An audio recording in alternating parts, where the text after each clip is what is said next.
Bersama saya Fizulia Nafi, berita MyDWF News edisi Februari 2021. MyDWF News edisi Januari 2021. Share dan subscribe laman sosial Jabatan Perikanan Malaysia bagi mengetahui maklumat dan informasi terkini. Kerajaan amat komited dalam mengurangkan kebergantungan kepada pekerja asing dalam industri perikanan bagi mengurangkan risiko penularan COVID-19 di Malaysia. Ketua Pengarah Perikanan DOF yang berusaha Encik Ahmad Tarmizi Ramli berkata, kerajaan akan menyediakan program, inisiatif dan kemudahan bagi menggalakkan pelibatan rakyat tempatan di dalam sektor perikanan. Antara inisiatif yang disediakan kerajaan adalah memperuntukkan RM150 juta kepada program pemodenan visil dan mekanisasi tangkapan dana jaminan makanan untuk transformasi nelayan tradisi ke laut dalam dengan menggunakan teknologi tinggi. Melalui usaha itu, pengusaha berpeluang menyediakan kemudahan ruang penginapan yang selesa serta komunikasi digital untuk menarik minat pekerja tempatan. Golongan belia juga berpeluang mengikuti latihan dalam bidang perikanan tangkapan di Kolej Perikanan Sultan Nazrin Muizzin Shah Perak dan Akademik Perikanan Malaysia Terengganu. Latihan kediaman dan makanan disediakan sepenuhnya oleh kerajaan. Selain itu, pelatih turut menerima allow RM200 sebulan. Dalam masa sama, beliau turut berkata kerajaan telah menyeraikan sektor berkaitan rantaian bekalan makanan sebagai perkhidmatan perlu yang dibenarkan beroperasi untuk pengambilan pekerja asing dengan mematuhi syarat yang ditetapkan agensi kawasalia. Kemasukan pekerja asing perlu mematuhi prosedur operasi standard SOP termasuk kos perjalanan dan kuarantin yang perlu ditanggung oleh pengusaha sendiri dengan anggaran RM6,000 setiap pekerja. Selain itu, Ketua Pengarah Perikanan turut memaklumkan pendaratan ikan pada tahun 2020 adalah sebanyak 1.385 tan metrik yang mana terdapat penyusutan sebanyak 5% berbanding tahun 2019.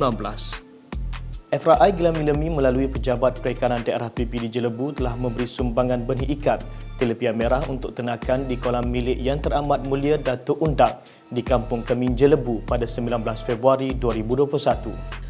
Sebanyak 1,500 ekor benih ikan disumbangkan dan perlepasan benih ikan tersebut telah disempurnakan oleh Yang Teramat Mulia Datuk Mendika Menteri Akhiruzzzaman Datuk Haji Ma'ruf bin Haji Mak Rashad, Undan Luwak Jelebu ke-16.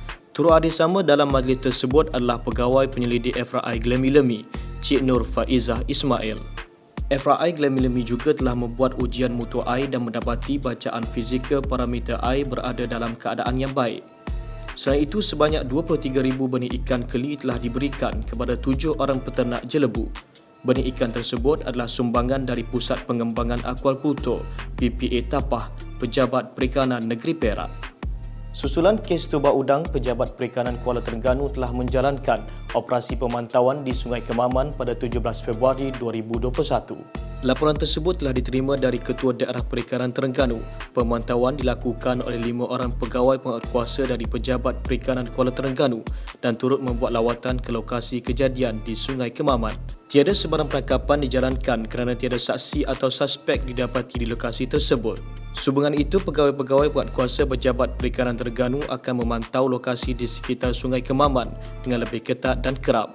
Cawangan Perlindungan Sumber Negeri juga diarahkan untuk melakukan rondaan berkala. Kes tersebut adalah aktiviti monoba untuk menangkap udang galah.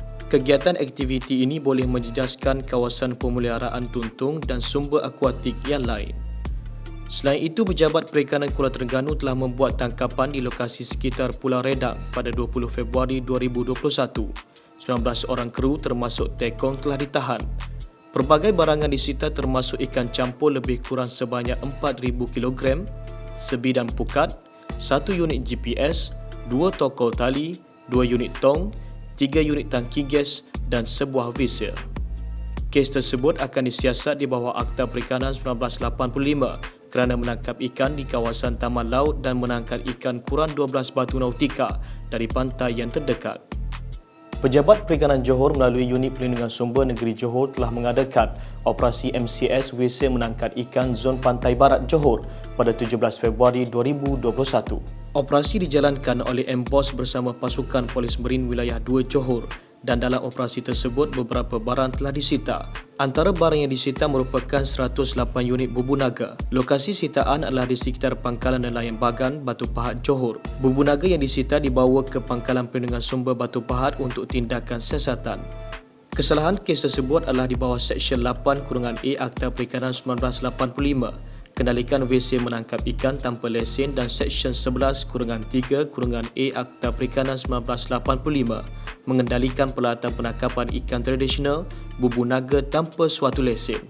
Orang ramai khususnya nelayan diminta menyalurkan maklumat secara bertulis atau bergambar mengenai kegiatan yang menyalahi Akta Perikanan 1985 secara telefon atau SMS hotline Fishcom di talian 0388805019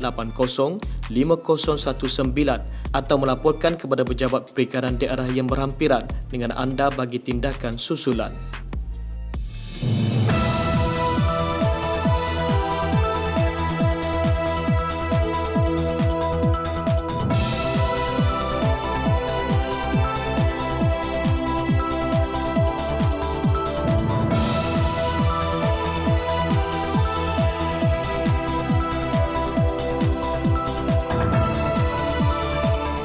Sebelum saya akhiri laporan ini, jangan lupa like, share dan subscribe laman sosial Jabatan Perikanan Malaysia bagi mengetahui maklumat dan informasi terkini. Akhir kata, vaksin terbaik adalah diri kita sendiri. Terus patuhi SOP dan kekalkan amalan norma baru dalam kehidupan seharian. Sekian saja daripada saya, Hafizuri Hanafi. Assalamualaikum dan salam hormat.